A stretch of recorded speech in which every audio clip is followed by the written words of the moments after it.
నమస్తే అండి. నమస్తే సార్. అభిషేక్ రెడ్డి జగన్మోహన్ రెడ్డికి కొడుకు వరుస అవుతాడు. అతి చిన్న వయసులో డాక్టర్ అయ్యాడు ఈ పిల్లోడు. ఇప్పుడు సుమారుగా 32 ఏళ్ళు 33 ఏళ్ళు ఉంటాయి.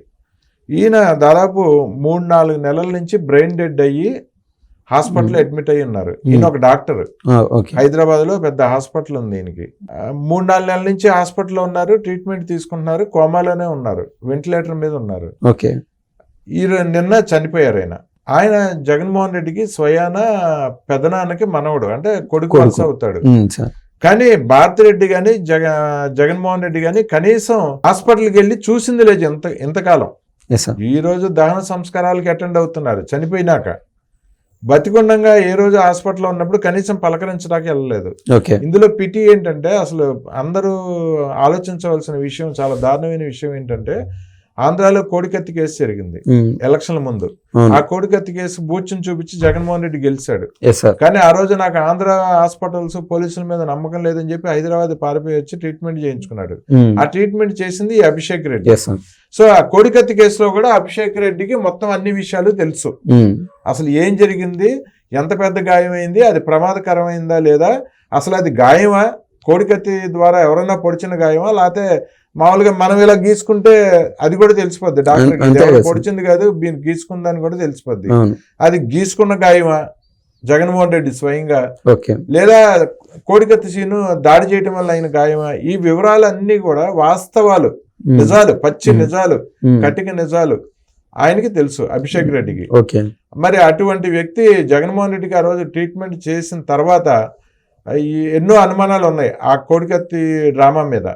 ఆ అనుమానాలను కూడా ఏ రోజు అభిషేక్ రెడ్డి బయట పెట్టలేదు, బయట ప్రపంచానికి చెప్పలేదు. మరి అటువంటి అభిషేక్ రెడ్డి చావు బతుకులో ఉంటే ఈయనకి గెలవటానికి ముఖ్యంగా ఉపయోగపడిన కోడికత్తి కేసులో ట్రీట్మెంట్ చేసిన డాక్టర్ అయ్యి ఉండి ఆయన బయట ప్రపంచానికి ఏమీ చెప్పకుండా ఇవన్నీ జగన్మోహన్ రెడ్డికి సపోర్ట్గా దాచిపెట్టినందుకు కనీసం పలకరించాలి కదా హాస్పిటల్కి వెళ్ళి. అలాగే ఒక సందర్భంలో మీడియా ముందు ఆయన మా చిన్నాన్న, అదే తాతగారు వివేకానంద రెడ్డి గారి హత్య మీద అనుమానాలు ఉన్నాయి అని చెప్పి పబ్లిక్ గా ప్రెస్ ముందు వచ్చి చెప్పడం జరిగింది. ఈ విషయాలను ఎవరు చెప్తున్నారు? నేను చూశాను సార్, సాక్షి ఈశ్వర్ చెప్తున్నాడు. 10 టీవీలో పనిచేస్తా ఉన్నాడు, పద్ధతైన జర్నలిస్ట్ మాదిరా. ఇదే అభిషేక్ రెడ్డిని, పాపం చనిపోయిన వ్యక్తిని ఎవరైతే ఉన్నారో ఆయన్ని కూర్చొని పెట్టి ఇంటర్వ్యూ చేస్తున్నాడు. ముందు గుండిపోటు అంటారే, తర్వాత ఏమైంది, అదే గొడ్డల వేట్లన్నీ కనిపిస్తున్నాయి, కాట్లుగా ఉండాది. అయితే ఒక డాక్టర్ గా అభిషేక్ రెడ్డిని ఇంటర్వ్యూ చేస్తున్నాడు. ఎవరు, ఈశ్వరన్న సాక్షిలో ఉన్నాడు ఆయన. ఇప్పుడు అదే క్వశ్చన్ నేను అడుగుతున్నా సార్ ఈశ్వర్ని, సాక్షి ఈశ్వర్ని. ఆయన 10 క్వశ్చన్లు నడుచుకుంటా చెప్తాడు కదా, సింగిల్ క్వశ్చన్. ఆ రోజు అంత పద్ధతిగా దాంట్లో ఏమి జరిగింది అని ఒక డాక్టర్ని పెట్టి ఇంటర్వ్యూ చేసావు. అయితే ఇవాళ నువ్వు అది ఎందుకు మర్చిపోయినావు? వివేకానంద రెడ్డి కేసు ఎందుకు మర్చిపోయినావు, ఎందుకు మాట్లాడట్లేదు? ఆ రోజు 10 టీవీలో ఆయన ఇంకో మాట కూడా అన్నాడు, ఈ హత్య చేసింది మీ కుటుంబ సభ్యులే అని చెప్పి ప్రజలందరూ అనుమానాలు వ్యక్తం చేస్తారు, దానికి సమాధానం చెప్పని కూడా అడిగాడు. ఒక్కసారి ఆయన మాటలు వినిపిస్తాను. అసలు అభిషేక్ రెడ్డి గారు చనిపోవటం గురించి నాకు పూర్తి వివరణ మా ప్రేక్షకులకు కావాలి. ఒకసారి వినిపిస్తానండి. సజ్జల అంటాడు, వివేకానంద రెడ్డి గారు రక్తపు మరకలు తుడిచి కుట్లు వేసింది మేం కాదని సజ్జల రామకృష్ణారెడ్డి అన్నాడు. మరి జరిగింది వాళ్ళ ఇంట్లో, ఉన్నదంతా వాళ్ళ మనుషులు, తుడిచింది అవినాష్ రెడ్డి అని చెప్పి పూర్తిగా ఛార్జ్ షీట్ ఫైల్ చేసింది సిబిఐ. ఆ ఛార్జ్ షీట్ ఫైల్ చేసిన దాని ఆధారంగా వివేకం అనే సినిమా ఎవరో తీశారు, ఎవరో తమిళనాడు వాళ్ళు తీశారంట వివేకం అనే సినిమా. అది థియేటర్ లో రిలీజ్ చేయకుండానే మామూలుగా ఆన్లైన్ యూట్యూబ్ ఛానల్స్ లో రిలీజ్ అయ్యే లక్షలు సంపాదించి పెట్టింది ఆ సినిమాది. ఆ సినిమాకి అయిన ఖర్చు కంటే కూడా ఒట్టి యూట్యూబ్ ఛానల్స్ లో వ్యూవర్స్ ద్వారా వచ్చిన డబ్బు 10 రెట్లు పైన వచ్చిందంట. సో ఓకే, ఆ సినిమా గురించి చెప్పారు కాబట్టి దాంట్లో ఒక చిన్న ఎగ్జాంపుల్ జోడిస్తాను. చెప్పండి. ఎంత ఆలోచనగా, ఎంత డెప్త్ ఆలోచన చేసినాడు ఆ డైరెక్టర్, వివేకం సినిమా డైరెక్టర్. దాంట్లో ఒక సీన్ ఉంటుంది సార్, ఈ మధ్య జరిగిన చిన్న సంఘటనలకి ఎత్తి చూపించే విధంగా ఒక నిదర్శనంగా కనిపిస్తుంది. ఏది, జగన్మోహన్ రెడ్డి గురించి వివేకం బాబాయి, విజయమ్మ, షర్మిల ఒక చోట ఉంటే వచ్చి మా మీరు నీ కొడుకుని ఎక్కువ నమ్ముతున్నారు, ఆయన అంత ప్రబుద్ధుడు కాదు, నిన్ను ఏదో ఒక రోజు రోడ్డు పైన నడి రోడ్లో వదిలిపెట్టేస్తాడు. అవును. ఇది అంతా అది చెప్పిన తర్వాత 3 ఏళ్ళకి అట్టే జరిగింది సార్. ఎగ్జాక్ట్ గా దగ్గరుండి చూసినట్టు సినిమాని. ఏది ముందు జరిగింది తీయడం కాదు, జరగబోయేది కూడా క్యాలిక్యులేటెడ్ గా నీట్ గా. అంటే వివేకం అనే ఆయన క్యారెక్టర్ ఒక హీరోగా చూపిస్తూ పోర్ట్రేట్ చేశారు అక్కడ క్లారిటీగా. అంటే వివేకంకి అదే ఎవరైతే వివేకానంద రెడ్డి ఉన్నారో ఆయనకి స్పష్టంగా ఏం జరుగుతుంది అన్నీ తెలుసు. ఆయన ముందు ఎలిమినేట్ చేసేస్తే ఈ కుటుంబంలో ఉంటే దరిద్రం పోతుంది అనుకొని ఫిక్స్ అయిపోయి లేపేసినారు ఆ రోజున. ఇప్పుడు మీకు ఒక షాకింగ్ విషయం చెప్పమంటారా సార్? అందులోకి వెళ్ళాం కాబట్టి కొంచెం డైవర్టెడ్ సబ్జెక్టే. ఓకే. వివేకం సినిమా తీసింది ఎవరు? ప్రొడ్యూసర్ ఎవరు? తెలియదు సార్, నాకైతే తెలీదు. మీకే కాదు, నాకు తెలియదు, ప్రపంచానికి ఎవరికి తెలియదు. కానీ అది అంతర్లీనంగా మనకు అందుతున్న సమాచారం ఏంటంటే జగన్మోహన్ రెడ్డి కుటుంబంలో, వైఎస్ కుటుంబంలోని వ్యక్తులే అనకుండా సినిమా తీశారు. ఆ సినిమా తీసి ఏమో ఈ అభిషేక్ రెడ్డి గారు ఈరోజు చనిపోయి ఉన్నారు. వివేకానంద రెడ్డి గారు ఆ తాతగారి హత్య మీద అనుమానాలు వ్యక్తం చేశారు. వైఎస్ కుటుంబం నుంచి ఓపెన్ గా వచ్చి మాట్లాడింది ఈయన ఒక్కడే, వివేకం గారి హత్య మీద, సునీత గారి తర్వాత. సో ఈ హత్య సినిమా మరి ఏమో ఈయన ద్వారా ఎవరన్నా తీశారా, ఈయనే తీయించారేమో కూడా, అవన్నీ మనకు తెలియని విషయాలు, మన ఊహాగానాల వరకు. ఇది ఊహాగానాలే కావచ్చు కానీ మనకు స్పష్టంగా కనిపిస్తాం కదా సార్. విషయాలన్నీ చూపించారు క్లియర్ గా. అవును, జరిగిన విషయాలన్నీ. అంటే వాళ్ళ కుటుంబ సభ్యులే ఎవరో తీసుంటారు లేదా వెనకుండి తీయించుంటారు సార్. అక్కడ వివేకానంద రెడ్డి ఎప్పుడైతే హత్య జరిగిందో అప్పుడు ఇమ్మీడియట్ గా హుటాహుటిన ఇది వాళ్ళ పద్ధతి ఏదో వాళ్ళు క్రిస్టియానిటీ ఆచరిస్తారు, వాళ్ళ పద్ధతి ప్రకారము భూమిలో పాతి పెడతారు. అవును అవును. కానీ ఆ రోజున ఏది మంటల్లో కాల్చాలని చెప్పి ఆ ప్లాన్ వేసి హుటాహుటిని ట్రై చేశారు. మా నాన్నకుండేది నేను వాళ్ళ అల్లుడు కదా అని చెప్పి డాక్టర్ సునీతారెడ్డి ఫోన్ కాల్ చేసి ఆగమేఘాల మీద వచ్చింది. ఏది డాక్టర్ సునీత, డాక్టర్ రాకముందే దహనం చేయడానికి రెడీ అయిపోయినారు. ఎప్పుడైతే చూసిందో ఎవరికి తెలియదు, ప్రపంచానికి తెలియదు. అది గుండెపోటు అని అనుకుంటున్నారు. సరేలేబా ఇన్నేళ్ళు అంతో ఇంత సర్వీస్ చేసినాడు అనుకున్నారు రాష్ట్ర ప్రజలంతా. అక్కడ గుండెపోటు సహజమే కదా అనుకున్నారు. కానీ ఆ డాక్టర్ సునీత ఎప్పుడైతే చూసిందో అది ఒక ఇది ఉంటుంది కదా సార్, ఫ్రిజర్ లో పెడతారు కదా, ఆ ఫ్రిజర్ డోర్ ఓపెన్ చేపించి అనుమానంతో చూసింది. ఇదంతా తలపైన క్లారిటీగా గీట్లు ఒక బొరక అన్ని కనిపిస్తున్నాయి. విప్పి చూపిస్తే ఒళ్ళంతా కాట్లుగా కొట్టేసినారు. వెనకాల తల వెనకాల అయితే నుజ్జు చేసి పెట్టినారు. ఆమె ఎప్పుడైతే అనుమానం వ్యక్తం చేసిందో ఇమ్మీడియట్ గా ఏది తేలుగుట్టిన దొంగ మాత్రం ఉన్నాడు అప్పుడు దాకా సాయి తాత, ఇమ్మీడియట్ గా ప్రెస్ మీట్ ముందుకు వచ్చి సునీతారెడ్డి కంటే ముందు మాట్లాడాలని, మాకు అనుమానంగా ఉండాలి, ఏందో రక్తం అంటే అది ఇది అని చెప్పి ఒక స్టోరీ చెప్పేశాడు. అవును, గుండెపోటుగా ముందు చెప్పాను నేను బై మిస్టేక్, గుండెపోటు కాదు ఇది, దారుణంగా గొడ్డలతో నరికి చంపారని మళ్ళీ చెప్పాడు వచ్చి 1 గంటన్నర ఆ టైంలో. అది అదే నివారణ చర్యలు ఏదో అంటారు కదా సార్, దాన్ని అది ఆ నష్ట నివారణ చేసుకున్నాడు అప్పుడు వివేకానంద రెడ్డి. లేదంటే సునీత గారే వచ్చి ప్రెస్ మీట్ పెట్టాడు, వీళ్ళకు పేలిపోయిండు. ప్రభుత్వమే మారేది కాదు ఒక మాట చెప్పాలంటే వాస్తవంగా. అవును. సో సాయి రెడ్డి తాత ఇమీడియట్ గా ఇన్వాల్వ్ అయిపోయినాడు అక్కడ. దాన్ని ఈ డాక్టర్ సునీతతో పాటు పబ్లిక్ గా ఒక డాక్టర్ వృత్తిలో ఉన్నాడు ఈయన అభిషేక్ రెడ్డి. ఓపెన్ గా వచ్చి చెప్పాల్సిన పని లేదు కదా సార్. మామూలుగా ఇది ఆయన క్లాస్ గా ఆయన పని ఆయన చేసుకున్నాడు. సొంత ఈ యొక్క హాస్పిటల్ ఉంది ఇన్నుండి కూడా. కానీ ఆయన ధైర్యంగా వచ్చి మీడియా పరంగా చెప్పినాడు. ఎందుకంటే వాళ్ళ తాత పైన ఆయనకి ఎంత ప్రేమ అయ్యామో. మనం ఎవరైతే అభిషేక్ రెడ్డి చెప్తున్నామో, జగన్మోహన్ రెడ్డికి వైఎస్ అవినాష్ రెడ్డికి వీళ్ళిద్దరు అన్నదమ్ములే కదా సార్, చిన్న పెద్దనాన్నపేటలో. వీళ్ళకి స్వయాన పెదనాన్నకి మనవడేను, అంటే కొడుకు వరుస. మనం చూస్తే సార్ ఇది ఇందాక మీరు కోడికల్ సీను, ఒక దళితుడు ఆయన్ని వాడుకొని ప్రతిసారి నేను ఎందుకు మాట్లాడుతున్నానంటే ఈ సాక్షి ఒకసారికి రెచ్చగొట్టాలని చూస్తున్నాడు. ఓళ్లే దళితుల్ని బీసీలని వాడుకొని పైన వాళ్ళే బాగానే ఉంటారు, కింద అట్టాడుకున్న పిండేస్తున్నారు. ఇది ఈ ప్రవృత్తి మానండి అనేది నేను చెప్తున్నా. కోడికల్ సీనుని వాడుకొని ఏది ఆయన గీసుకున్నాడో, ఆయన కోడికల్ సీను దగ్గర పొడుచుకున్నాడో, అక్కడ జరిగిన విషయం టోటల్ కోడికల్ సీనుకు తెలుసు. ఆయన జైల్లో పెట్టించాడు. ఇవాళకి కోర్టు హీరింగ్కి ఏ ఒక్క రోజు పోలా జగన్మోహన్ రెడ్డి. అయ్యా నువ్వు హింసించబడినావు కదా, నీకు రక్తం గారింది కదా, కోడికల్ సీను తప్పు చేశాడు కదా, వచ్చి వాంగ్మూలం ఇవ్వు అని కోర్టుకు పిలిస్తే ఆయన పాడు పోయి చెప్పేచ్చు కదా సార్, నా పైన దాడి జరిగింది, నన్ను చంపాలని చూసారని. ఈయన కోర్టుకు పోతే ఆఖరికి ఎంత సార్ మా జగన్మోహన్ రెడ్డితో పోలిస్తే మిగిలిన వాళ్ళ బతుకులో ఆయనకుండే డబ్బు ముందు, ఆయన పర్వతం ఉందో, కోడికత్తి సీనును కూడా ఎదుర్కొనే దమ్ము ధైర్యం జగన్మోహన్ రెడ్డికి వాళ్ళు లేకుండా పోయింది. అదే విధంగా ఈయన అభిషేక్ రెడ్డి ఎవరైతే డాక్టర్ ఉన్నారో ఆ యొక్క పబ్లిక్ వచ్చి చెప్తా ఉన్నాడు. దాంతోపాటు కోడికత్తి సీను పొడిచినప్పుడు ఇక్కడ హాస్పిటల్కి ఇమ్మీడియట్ గా ఈ అభిషేక్ రెడ్డి ఉండే హాస్పిటల్కే వచ్చి జగన్మోహన్ రెడ్డి ట్రీట్మెంట్ చేయించుకున్నాడు. హైదరాబాద్ లో ట్రీట్మెంట్ లైట్ గా ప్లాస్టర్ వేసినారు, పలానా సర్టిఫికేషన్ అంతా చేశాడు. ఎంతో కాలం అయితే మాత్రం ఈయనకు బాబాయ్, అభిషేక్ రెడ్డికి జగన్మోహన్ రెడ్డి బాబాయ్, ఆయనకు ఆ రోజు సాయపడినాడు. తర్వాత జగన్మోహన్ రెడ్డి ప్రభుత్వంలోకి వచ్చాడు. ఏ ఒక్క రోజు అభిషేక్ రెడ్డిని పట్టించుకున్న దాఖలాలు లేవు.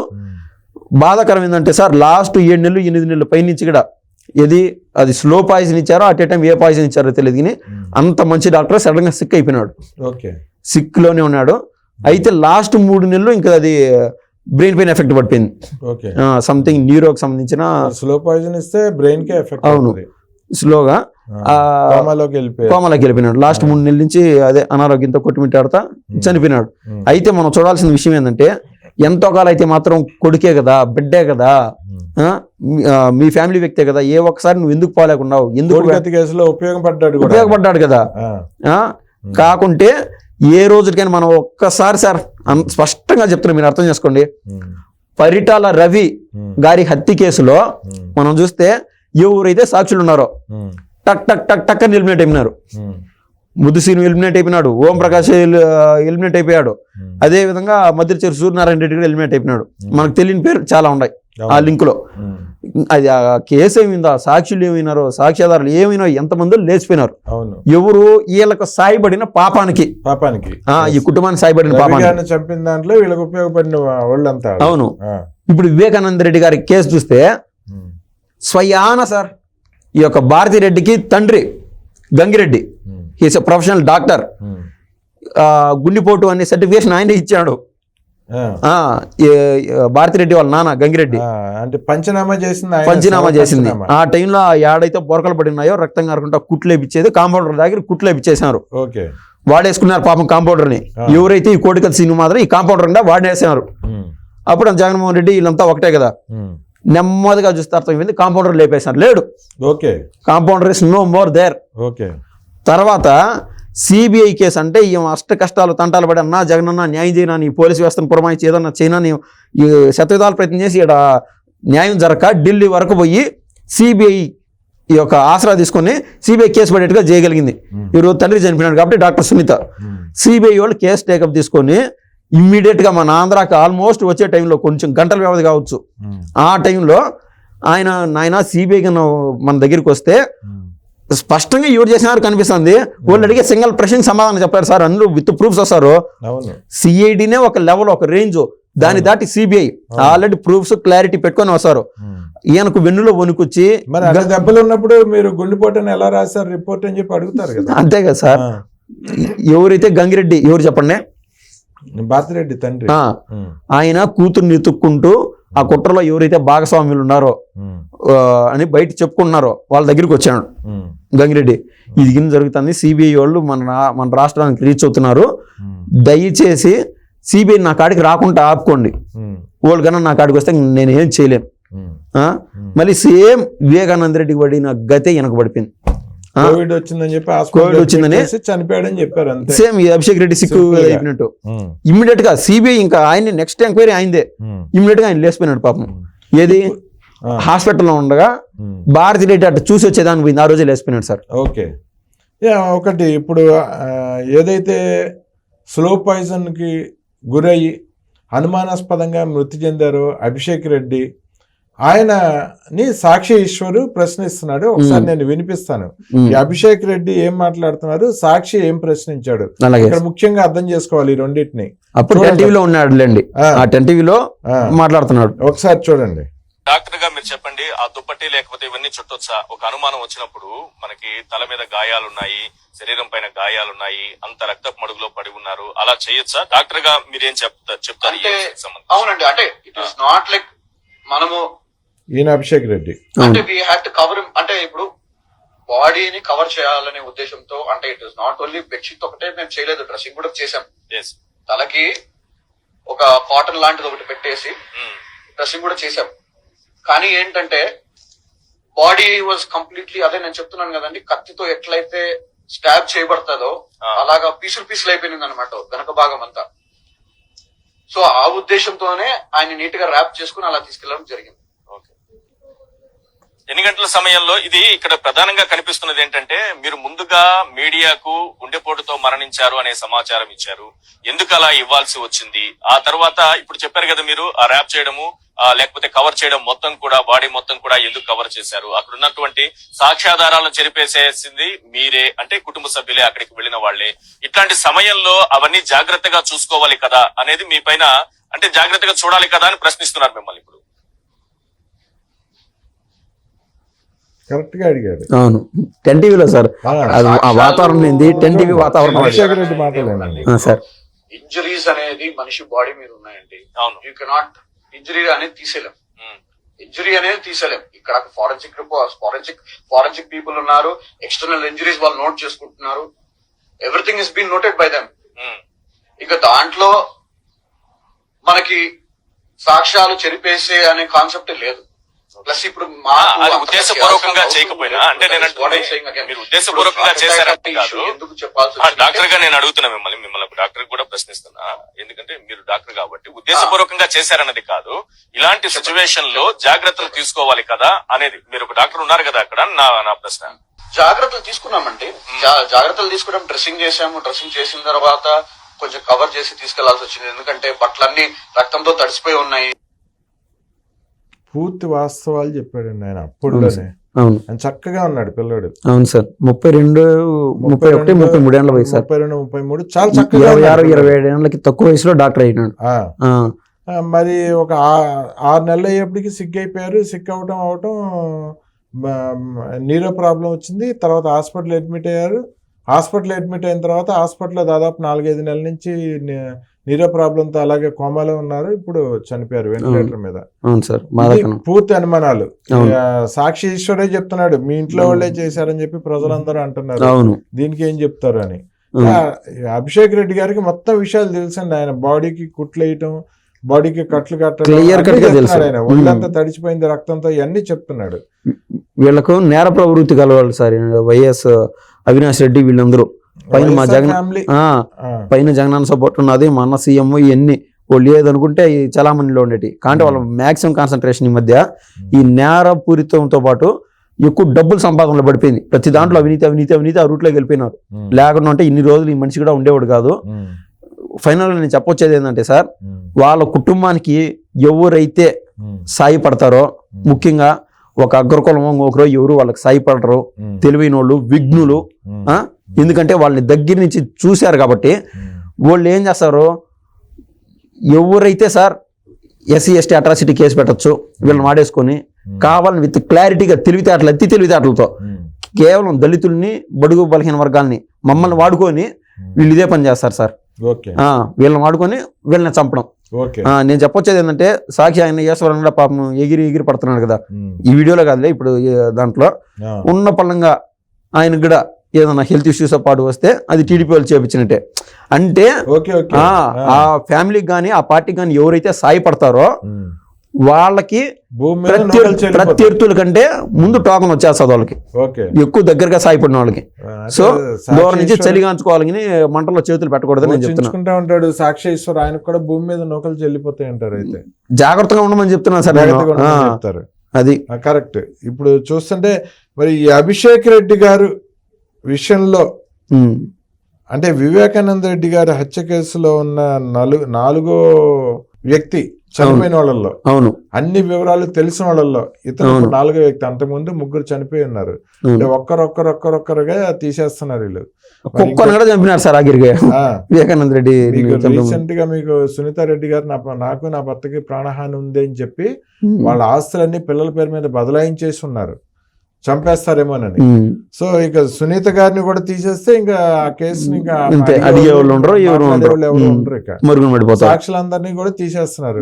ఇంకా మిగిలింది ఎవరంటే ఆ డ్రైవర్, ఆయన ఎవరు డ్రైవర్ దస్తగిరి, సునీతమ్మ గారు. వాళ్ళిద్దరు కూడా జాగ్రత్తగా ఉండాలని చెప్పి కోరుకుందాం. అంతే. ఓకే అండి, థ్యాంక్ యూ.